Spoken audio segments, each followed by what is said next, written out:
Hello there and welcome back to Let's Play Trilby's Notes with me, Boggling Gamer, and Chzo.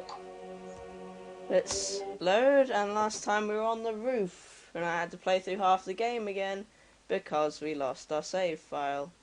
Anyway, if we look around, the view of the island was spectacular, but most of the roof seemed to be sectioned off by a metal fence. Just about the only feature within reach was a piece of paper held down by a stone. So what do? You touch the stone and get ready for awesomeness. Oh, what the hell. Trilby has no common sense. Touchstone pictures. Ah! Clan Bronwyn Island, July the 28th. AD 1501. A sturdy tree, this. It took us from dawn till dusk, but we finally have it down. I'm tired, Father. 'Twas indeed clever of us to investigate this island, eh, boy? I have never seen such a gigantic oak, nor do I expect to again. But its wood shall keep us in the business of carpentry for years to come. Father, look at those stones. Do you think there was once a house here? It matters not. Why must you always look everywhere but at what matters? This is your father? Is something troubling you, Father? Oh, God. Okay, so here's where you pick up the stone. And then you throw the stone at the tall man's head. Yeah. I'm gonna die. No, he doesn't. Surprisingly. I must have shifted into the dark world during the vision. Trilby! Siobhan! Oh, thank God, I thought I was all alone. What happened to you?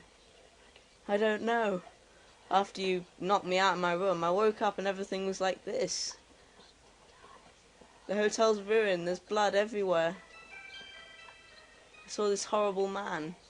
Tall, thin, long black coat. You know him? Enough to know you're lucky to be alive. He didn't notice me, so I ran up here to hide. How did you get past the doll?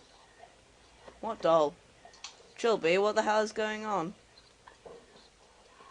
I told you what would happen if you followed me into the shadows. This isn't your problem. Take these. What are these? Tranquilizer pills.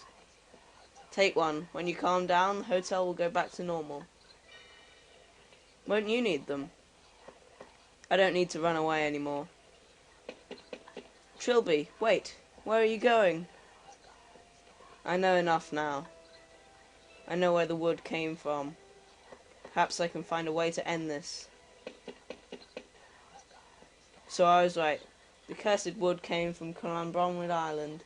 But what good does that knowledge do me? Wait a second. I never got around to reading the letter I took from under that rock. Trilby, I am very close to ending this. Meet me in the hotel basement. I must show you my discovery. Lenkman. The other page was another one of these religious papers. Oh no. The Book of Victims. So that's what we've been reading. Victim 1. The Woodcutter. First of those against whom the Prince of Vengeance was the woodcutter. He who had held the axe that first felled the tree. The prince came to him and his son, and he struck the woodcutter down, and the woodcutter knew the name of the king.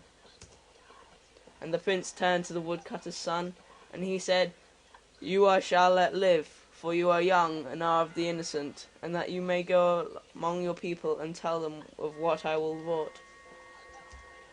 And the woodcutter's son fled, and told all of what he had seen, but the men of technology are arrogant, and his words were unheeded. Okay, well, Lenkman's told us to go down to the basement, which is obviously on the other side of the building for some sort of suspense reason or something, but it's also very annoying because I have to walk about a mile, so I'm going to pause the recording while I do. Okay, I've resumed the recording. just while we're here, I think you need to grab some more meat. I'm not entirely sure, but I remember having to do it at some point. Oh, get meat. I tore off a lump of meat to take with me if I... Yeah, you've read that before. So anyway, let's open this door. By the way, does anyone want a frutella? I want a frutella. Strawberry. Okay, the ants are argon, krypton, neon. Okay, so you may have noticed this hole here. So let's go in hole. And oh my god, it's a tree with a sign on it. And it's light and it's dark. And it's light. Oh my god. The world's changing. So anyway, yeah, I'm sort of dreading this now. Now we have to touch wood. And touch wood, this is going to be alright. Clan Bronwyn Peninsula, July the 28th, 55 BC. It was a peninsula then because land stuff. Cabadath, a Celtic druid, awaits the return of his friend and colleague Galden, who brings news of the invasion of Anglesey by the Roman Suetonius Palinus. I've heard of him. I did him in a project or something. Having fallen out of favour with his fellows for certain radical beliefs and activities, Cabadath lives in solitude in this remote forest clearing and prefers not to travel himself. Cabadath, Galden, you bring news? The foreigners have landed. They could not be deterred by our sorcery. All is lost. Oh, certain, are you? That they are making their way across the land, eliminating resistance. Even you out here will be brought down within days. I'm sorry, Cabadath. And the great druids of Anglesey bow so easily to this brash foreign power? Do not hang your head yet, my friend. Perhaps the activities for which I was of something could yet spell an answer. What are you talking about? You know of my dealings with the ethereal realm? I know what you claim. That there exists some otherworldly territory populated by demons and creatures of magic. And that you, Cabadath, can somehow commune with these creatures.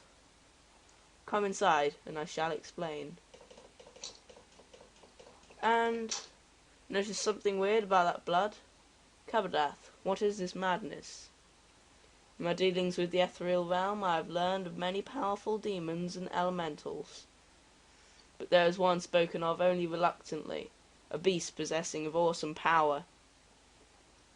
How do you plan to summon a demon, the most terrible of all, who strikes fear into even the most unflappable creatures I have spoken with? A pain elemental, indeed, the only pain elemental, ruler of desolate wasteland where something, an invulnerable, hugely potent beast that feeds on the agony of others.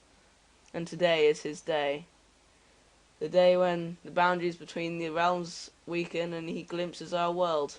This can't possibly go wrong. Even if you could conjure such a thing, how would you have it defend our land? I have much knowledge in the ways of magic. With the correct bindings, any demon can be forced to my will. That's definitely going to happen, isn't it? I completed the preparations. All that remains is the summoning. Cabadath, it pains me to see you build your hopes on such nonsense. Be silent and watch as this goes completely well. In this hall of death, by the light of gift, I summon you. I bring you gifts to mark your path. I feed you with pain. I call you with madness. I summon you with the greatest loss. And I bind you by your true name. Chzo! Where have we heard that before? By the gods. I've reached out to you through the void, Chzo. I command you by your true name. Show yourself. Cabadath, please stop this. Show yourself. Sauron from Lord of the Rings. This is larger than I anticipated, but Chzo must obey the rules of magic. It's too big to fit through the door. It's bound. I'll command it. Oh, and it sucked him in with his big tongue. It's far more powerful than I thought. Well, if it's powerful enough to suck you in, didn't he think it was powerful to fight off a Roman army? He's a bit stupid, actually, isn't he? Yeah. Chzo, of course, has no use for meat. It feeds on pain. It does not kill its prisoners. Kabadath's agony was a particularly rare morsel, and Chzo ensured it would last. His soul was placed inside an oak sapling on the site of his old home to grant his body immortality. For 5 centuries, as the tree grew, he knew torment before even his most depraved imaginings. By then, his body was warped and his mind long fallen into soulless dementia. He was Chzo's, utterly and completely his slave. Ha, silly man. Trilby, Siobhan, you were supposed to leave. I couldn't, Abed, the professor, he's dead. I know. He was killed by the shadows. Just like they will kill you if you don't get away from here. What is this place? This cave is the center of the reality shift. The stump is what's causing it all. How? This is a vessel for the soul of the tall man. The acolyte of Chzo. It's Langman. Nice to see a friendly face. Amazing, isn't it? Of all the things Sir Roderick could have used to murder his son, he chose that idol.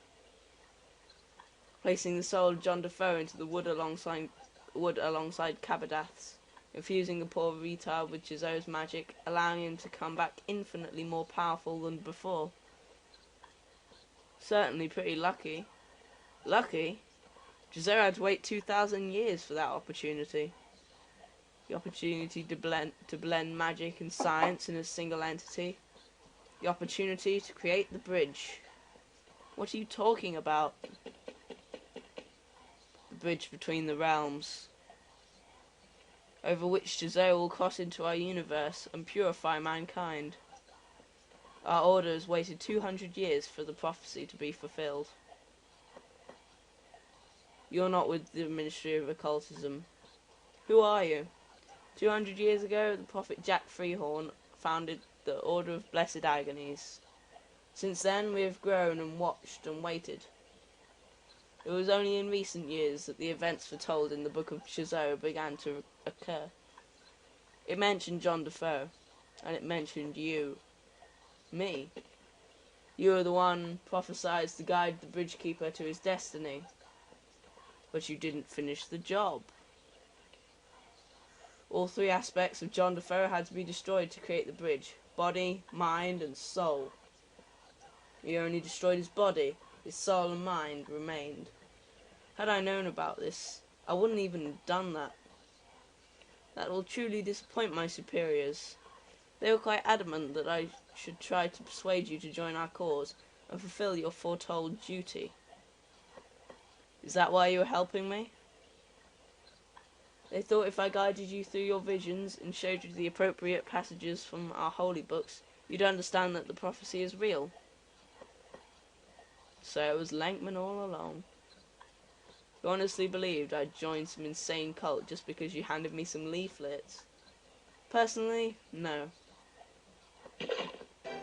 And he stabs Trilby.